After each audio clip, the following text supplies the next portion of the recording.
Hispanic Connection. Educate. Celebrate. Connect.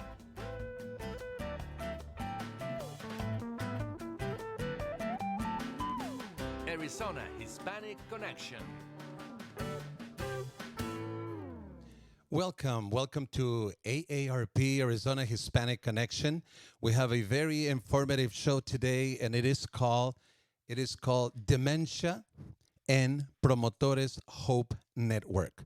Again, Dementia and Promotores Hope Network. We have two special guests today. I'm going to introduce them in just a bit.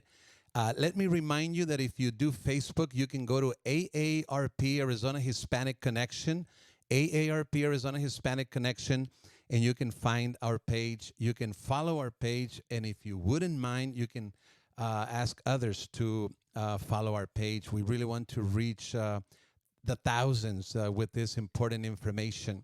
Again, this is AARP, Arizona Hispanic Connection.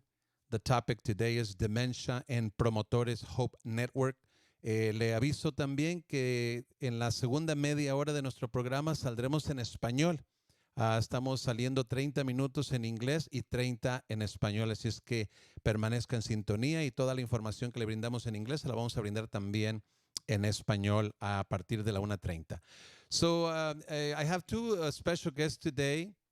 And with this shows being now 30 minutes long, time flies. So we need to let's get to work, right? Yes, definitely. I have Berta Carvajal. Berta Carvajal is an ASU research specialist. Again, ASU research specialist, and she is the co-founder of HOPE. What a beautiful name. She will be explaining to us what this matter of hope is. So, Berta, thank you very much. I know I had seen you somewhere, but we have never met. Welcome to our show, and thank you for making time to be with us. Oh, thank you so much for the invitation. And yes, I've been around the block a few times.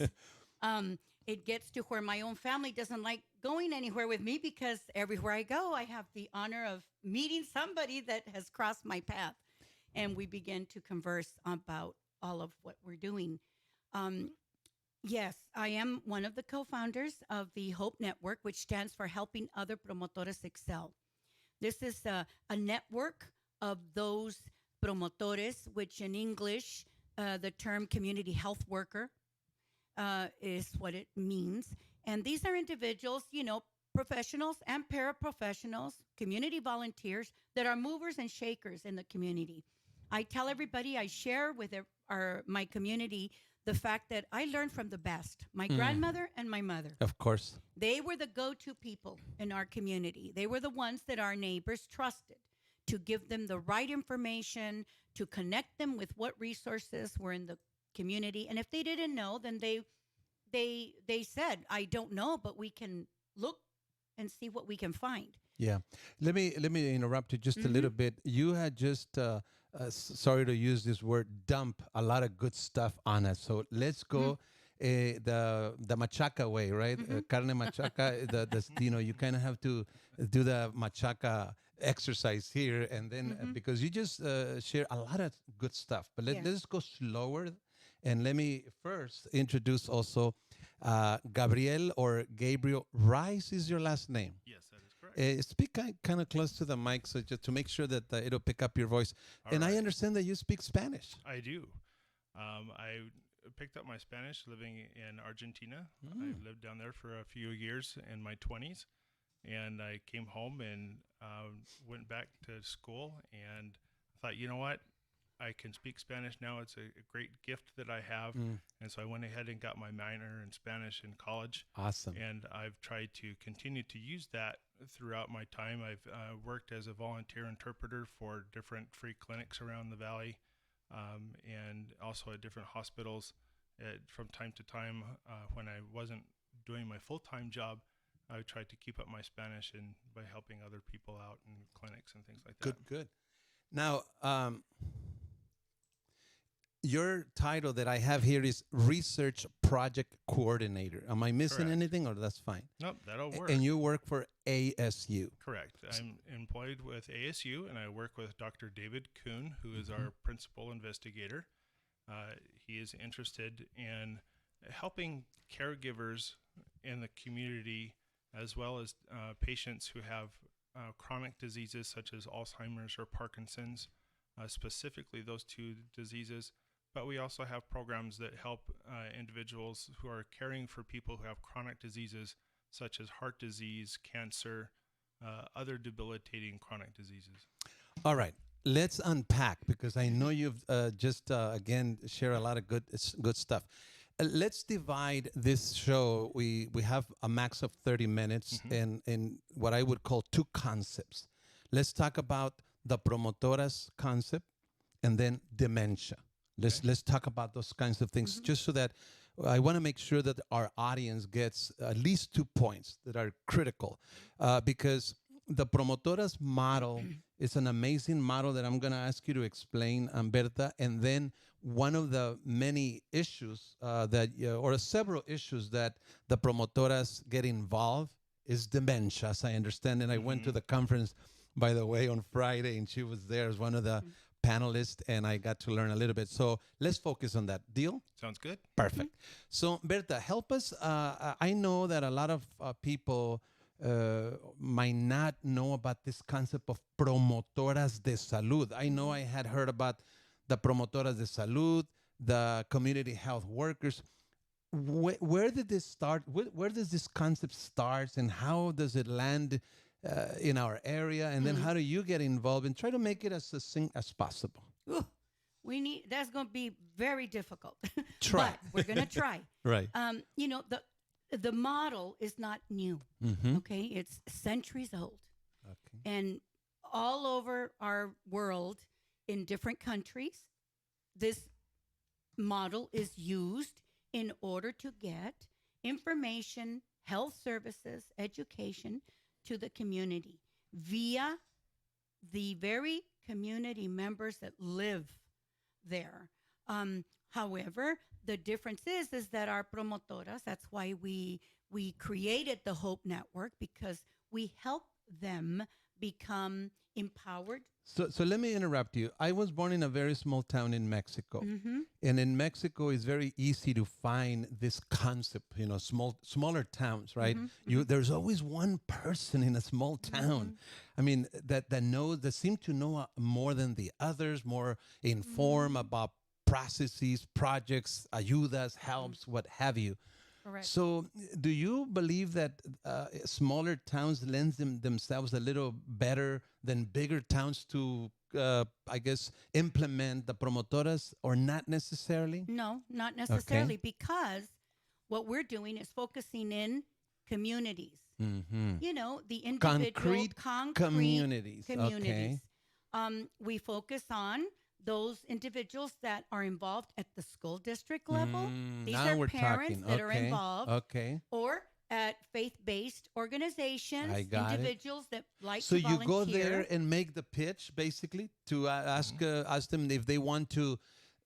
For the most part, they already are doing it, right, Gabriel? Yeah. These individuals? Yeah. The people who join the promotoras have a desire to help the community. And they have a desire to seek out those individuals who are in need of some kind of service and help them find in that service and take advantage of it. And that's one of the things that we've seen can be very difficult at times, is when an individual has a problem, they don't know where to go. They don't know where to start. And that's that first most important step, is to actually taking the step and knowing where to go. So and that's what the promotoras it do. is in this case, I understand that HOPE, which stands for Helping other promotores helping excel. other promotoras excel. You're the founder, literally, of yes. this. When did you found this? 2000, well, many years ago, but we formalized in 2009. So is your job then to literally try to attract those promotoras already working and provide them support, making them excel? Is that basically? That's what we do. Is we reach out via the network, and invite all of the community volunteers, the community. They're already using the model, Promotoras, but they don't Right. realize that's what they're doing. Very organically, right? Very organically. And so what we do is offer them a platform via quarterly meetings Okay. and annual events. Now, at these quarterly meetings, we offer and present training opportunities, presentations on issues Right. of health and social health, whatever interest. So you tackle an issue that you think the community is struggling with primarily, would you Well, say? It Yeah, that could depends on the be. voice of the promotoras. Okay. We collect their voice, their input. And that's what I meant. I mean, Yeah. you're Yes. listening to the promotoras. They're To the telling you this community. is going on. I was watching a video on your Facebook page, and there was an issue about immigration. You say we don't deal with that immigration. And then, but then you said, but we might have to because da da da da da. So Well, that's an example of that's how an example. the promotoras will come to you and says, here's an issue that our community is struggling. We need to help them. We need to Yeah. support them. That's exactly right. And not only that, that each one of the communities is a little bit different. And so one community might have different problems in, say, in Maryville than they might be having in Guadalupe Of or course. Chandler or Mesa. So each one of those has their own promotores that lives in that area and knows that area well and knows what those problems are. And the Hope Network helps train those individuals because a lot of times, even the promotores, they might not know what services there are in the East Valley. That Got it. If it's something very unique. And so by having that training and having that education to formalize it, we know that everybody is doing it correctly and everybody is disseminating the same information and it's accurate information. We need to almost jump to the second of my 2 points that I thought were very important to convey in this show, and that is dementia. But before we do, if somebody out there thinks that they're a promotora, they're already kind of doing this kind of service to their community, providing education, information at schools, Yes. committees, neighborhood, what have you, Yes. and they want to contact you, what's the best way? Hey, they need to call me 623-203-8208. That's 623-203-8208.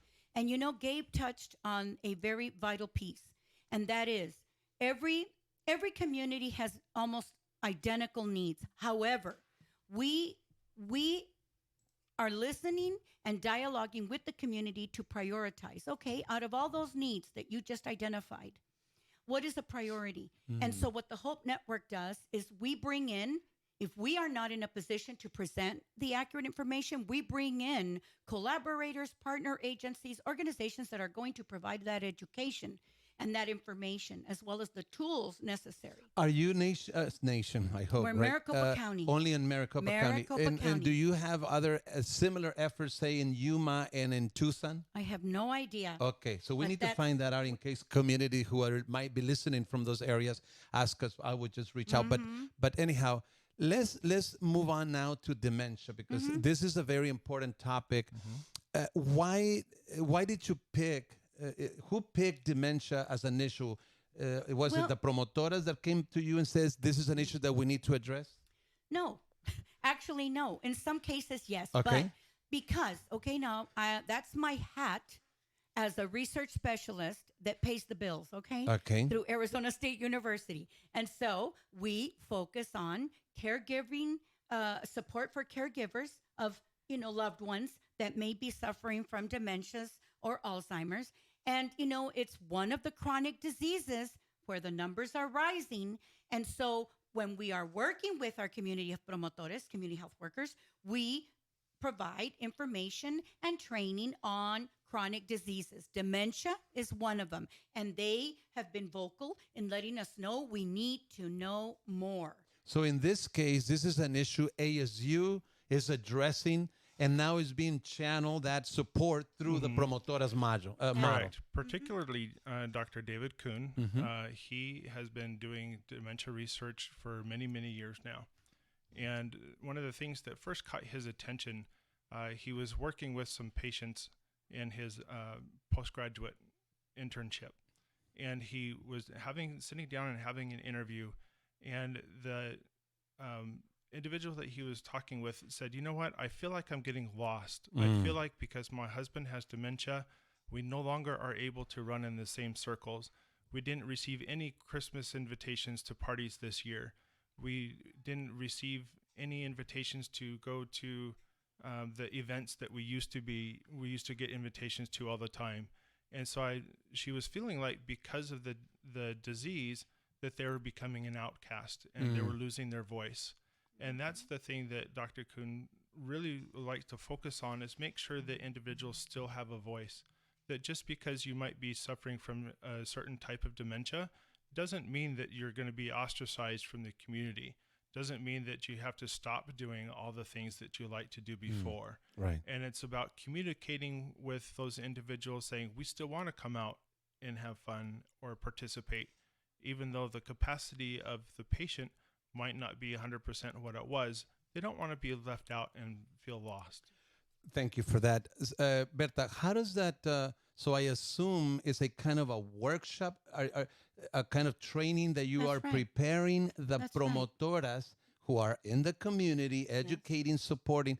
What does that training look like? What do you cover in that training for promotoras regarding dementia? Well, we cover, what is dementia, because there's a lot of myths, mitos, where, memory loss is like a normal part of aging. Well, no, it isn't.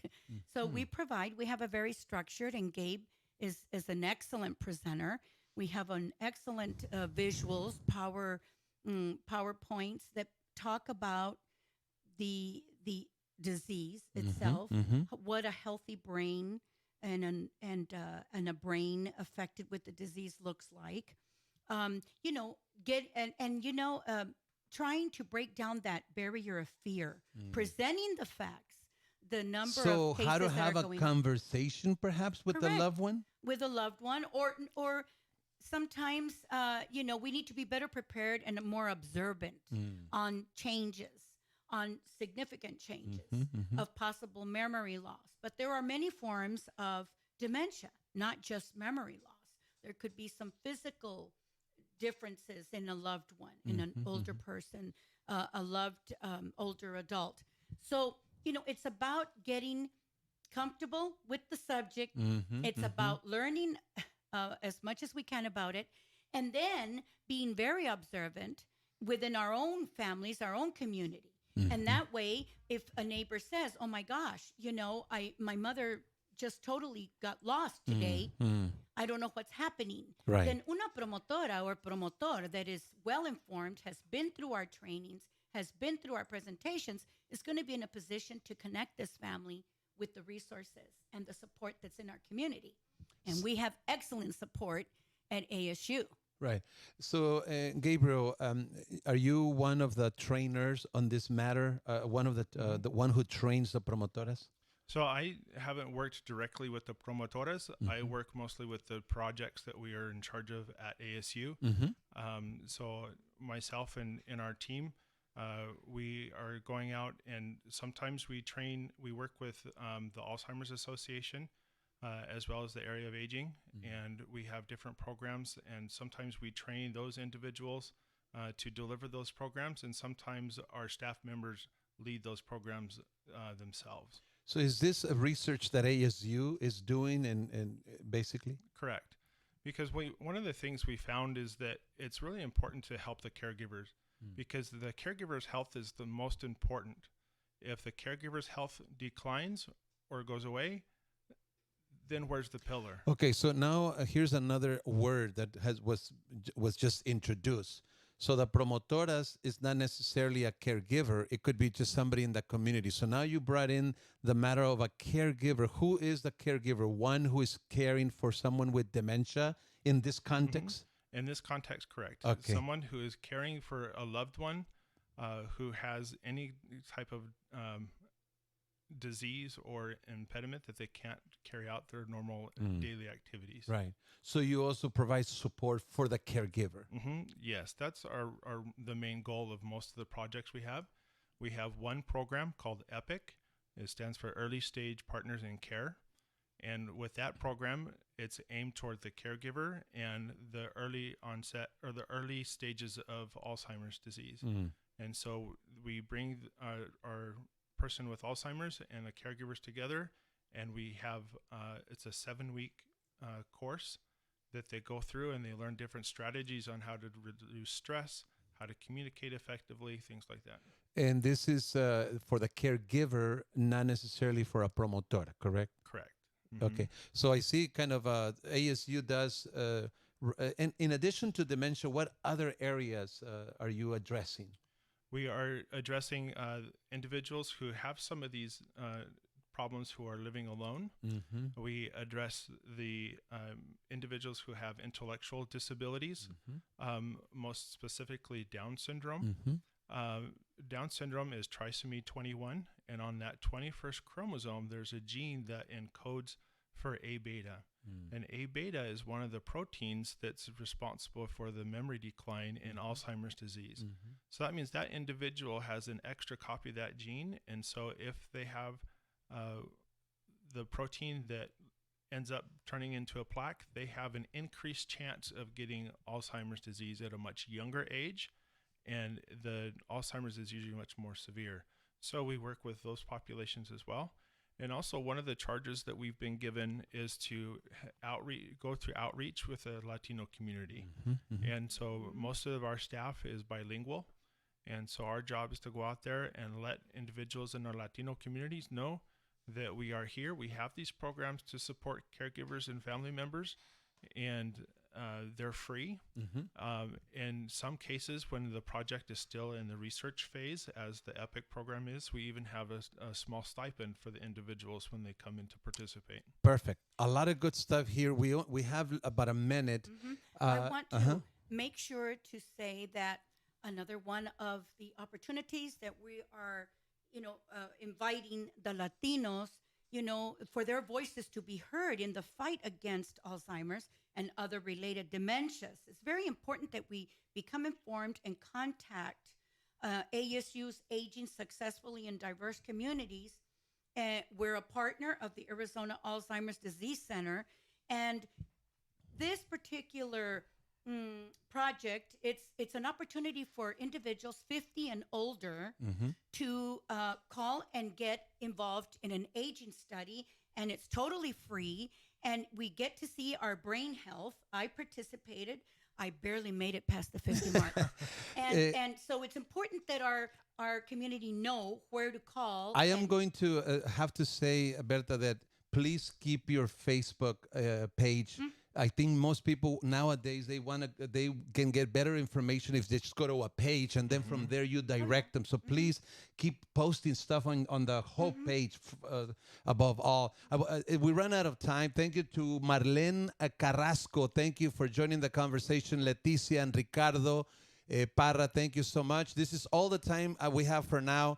If you have any questions, you can always send a message to our page, AARP Arizona Hispanic Connection. Stay tuned now for the Spanish show. This is all the time we have. Have a great day.